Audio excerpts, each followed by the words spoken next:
Hello everyone.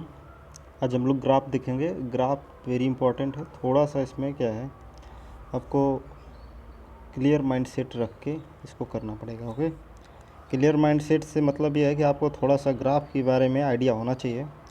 सो मैंने graph के बारे में अच्छा खासा आपको नॉलेज दे रखा है, तो वहाँ पे आप लोग थोड़ा सा देख लीजिएगा। टीचमेंट वगैरह पे मैंने काफ़ी ज़्यादा उस पर वीडियो बनाया है ग्राफ से रिलेटेड, तो उसमें ग्राफ कैसा है क्या उससे पता चलता है, तो आप देखिए। मैं आपको कुछ समझाने की कोशिश कर रहा हूँ। टी देखिए, हमेशा टाइम जो होता है, ये जो टाइम है ये यहाँ पे लिखा जाएगा, ये टाइम। और उसके बाद यहाँ पर दूरी लिखी जा सकती है, विस्थापन लिखा जा सकता है, वेग और त्वरण ऐसे लिखा जाएगा। टाइम हमेशा इसी एक्सिस पे रहेगा। ओके, सो हम लोग अगर देखें तो इस ग्राफ से क्या मतलब है।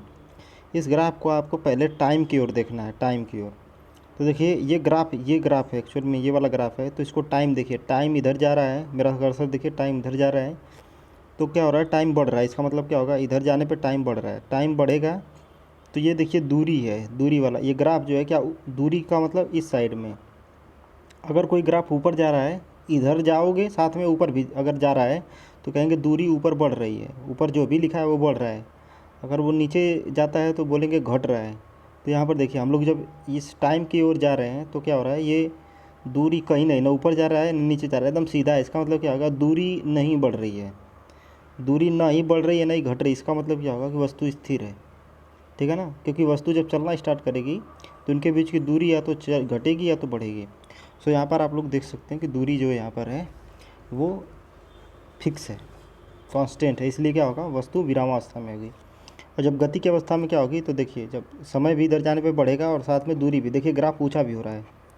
ओके, तो ग्राफ ऊंचा भी होगा, तो इसको आप लोग को केयरफुली वॉच करना है कि कैसे। देखिए दूरी भी बढ़ रही है और साथ में समय भी। अब यहाँ पर देखते हैं एक समान त्वरित गति। अब त्वरित गति कैसे पता करते हैं कि त्वरित है कि नहीं। देखिए यहाँ पे जब त्वरित नहीं रहेगा तो ग्राफ जो होगा एकदम सीधे जाएगा। अब त्वरित होगा तो कुछ इस तरह का फ़ोटो बनेगा। आप लोग को ये ध्यान रखना है कि ये त्वरित होगा, यानी कि समय तो बढ़ेगा लेकिन दूरी बहुत तेज़ी से बढ़ेगी। ओके, दूरी बहुत तेज़ी से, क्योंकि उधर की ऊंचाई ज़्यादा बढ़ रही है। या विस्थापन जो है बहुत तेज़ी से बढ़ेगा। इसका रीज़न ये है कि वस्तु अब त्वरित हो गई है। जब त्वरित होगी, ज़्यादा स्पीड चलेगी तो दूरी ज़्यादा कवर करेगी या विस्थापन ज़्यादा कवर करेगी। ओके, इस तरह से अब ग्राफ होंगे। नेक्स्ट अगर देखोगे इसमें अगला, तो एक समान त्वरित गति में ये वाला भी है। ठीक है ना, वही है, सेम है कि टाइम बढ़ेगा तो दूरी बहुत जल्दी से बढ़ेगी। तो ये एक समान त्वरित गति का है। और ये एक समान मंदन का है। देखिए यहाँ पर समय तो बढ़ रहा है लेकिन दूरी बहुत ज़्यादा बढ़ नहीं रही है, धीरे धीरे कम हो रही है। देखिए दूरी से धीरे धीरे क्या हो रही है, कम हो रही है। ऊपर नहीं जा रहा है बल्कि कर्व ले रहा है, कर्व मुड़ रहा है। इसका मतलब क्या होगा, ऊपर नहीं जाना चाह रहा है, ऊपर नहीं जाना चाह रहा है। इसका मतलब क्या हो रहा है, विस्थापन बढ़ना नहीं चाह रहा है और विस्थापन जो है कम हो रहा है। इसका मतलब क्या होगा, मंदन हो रहा है, वहाँ पे रुक रही है वस्तु। तो इस तरह के ग्राफ आएंगे। नेक्स्ट ग्राफ, अगर ये ग्राफ आपको प्लॉट करनी है और क्या लिखा हुआ है ये पूरा इसमें नोट डाउन कर करके इसको करना है। नेक्स्ट ग्राफ देखेंगे वेग और समय का ग्राफ। देखिए वेग समय में क्या होगा, जब एक समान गति होती है, एक समान। देखिए टाइम यहाँ पे लिखा हुआ है, वेग यहाँ पे लिखा हुआ है। तो देखिए वेग है, यहाँ पर समय है, वेग समय।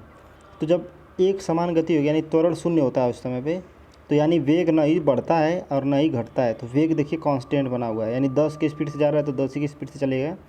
वेग नहीं घटेगा नहीं बढ़ेगा, तो इसको हम लोग कहते हैं एक समान गति। अब यहाँ पर देखिए एक समान त्वरित गति जब होगी, तो त्वरित त्वरित जब होगा वस्तु तो उसका वेग बढ़ेगा। तो त्वरित होगा, देखिए वेग ऊपर की तरफ जा रहा है तो वेग बढ़ रहा है। ठीक है ना, समय जैसे जैसे बढ़ रहा है वेग भी बढ़ रहा है, ऊपर जा रहा है। ओके, और एक समान त्वरित गति यहाँ पर ये वाला भी ग्राफ जो है एक समान त्वरित गति को दिखाता है। ये इंपॉर्टेंट है सब सब। ठीक है, ये भी त्वरित। तो त्वरित गति कैसे पता चलेगा, जब आप देखेंगे वेग और समय वाला ग्राफ इस तरह से ऊपर की तरफ इंडिकेट करेगा, इधर ऊपर जाएगा तो हम लोग कहेंगे। एक्चुअल में कहा जाता है कि स्लोप जो होती है वी और टी की स्लोप जो होगी या प्रवणता जो होगी पॉजिटिव होगी, तब जाके वो एक समान त्वरित गति होती है। ओके, मंदन क्या होगा, जब निगेटिव होती है तब। याद रखना है, देखिए मंदन हो रहा है, वेग घट रहा है, वेग घट रहा है। और तो टाइम जैसे बढ़ रहा है वेग का वैल्यू घट रहा है, नीचे आ रहा है वेग। ओके, तो ये वाला भी आप लोग ये देख सकते हैं। नेक्स्ट 3 ग्राफ, ये इंपॉर्टेंट फैक्टर है, थोड़ा सा आपको दिमाग लगाना है। यदि एक्सीलरेशन टाइम ग्राफ जो है, यानी ए और टी का ग्राफ जो रहेगा, टी इधर लिखा है, सॉरी ए ये है और टी इधर है। ए टी ग्राफ जो है समय अक्ष के समांतर रहेगी तो त्वरण शून्य होगा। देखिए ये पहला कंडीशन है कि यानी कि ये x अक्ष के समांतर रहेगा, यानी त्वरण जो है ना ही देखिए ऊपर जा रहा है ना नीचे जा रहा है। इसका मतलब क्या होगा, त्वरण जो है नियत है, नियत त्वरण है। जैसे पृथ्वी का त्वरण, किसी पत्थर को नीचे फेंकोगे तो नियत त्वरण से नीचे आता है। जी का वैल्यू 9.8 ही होता है और कोई बदलता नहीं है वो मान। और देखिए त्वरण बढ़ रहा है कब, ये त्वरण बढ़ रहा है, ढाल देखा जाता है, ढाल ढाल पॉजिटिव है। जब ये ऐसे जाता है तो ढाल पॉजिटिव कहते हैं, जब ऐसे होता है तो ढाल नेगेटिव होता है। इस समय क्या होता है, वेग बढ़ने लगता है और इस समय वेग घटने लगता है। तो इसको आपको ध्यान रखना है कि ढाल जो है पॉजिटिव नेगेटिव से क्या कंसेप्ट है। तो यहाँ पर आप लोग देख सकते हैं कि हमने ग्राफ के बारे में जितना ग्राफ हो सकता है एयरफोर्स के लिए वो मैंने इम्पॉर्टेंट डिस्कस किए हैं यहाँ पे, ठीक है। इस ग्राफ को आपको 4 से 5 बार इसको प्लॉट करना है और अच्छे से इसको बार बार एनालिसिस करना है कि ग्राफ से कैसे। तो ग्राफ देखे भी पूछ सकता है या बोल सकता है कि प्रवणता आपके लिए बहुत इंपॉर्टेंट है।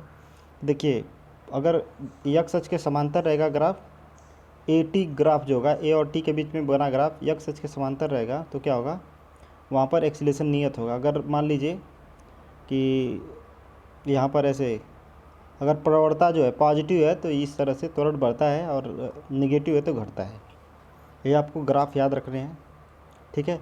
ये ग्राफ इतनी आसानी से समझ में नहीं आएंगे, बशर्ते आपको 4-5 बार इसको कई बार रीडिंग करना है और इसको प्लॉट करना है, ओके। सो आप लोग इससे मतलब इसमें काफ़ी अंडरस्टैंडिंग बना सकते हैं। सो यहाँ से हम लोग कंप्लीट करते हैं इसको और अगले सेशन में हम लोग वेक्टर, देखिए नेक्स्ट चैप्टर में वेक्टर है जो वेक्टर मैं पढ़ा चुका हूँ और वेक्टर को मैंने काफ़ी अच्छे तरीके से बता रखा है और उसको आप लोग वहाँ से वेक्टर की सीरीज़ से देख सकते हैं, ओके। सो नेक्स्ट टॉपिक पे हम लोग इससे रिलेटेड जो क्वेश्चन है क्वेश्चन करेंगे और ये टॉपिक को फिनिश करेंगे, ओके।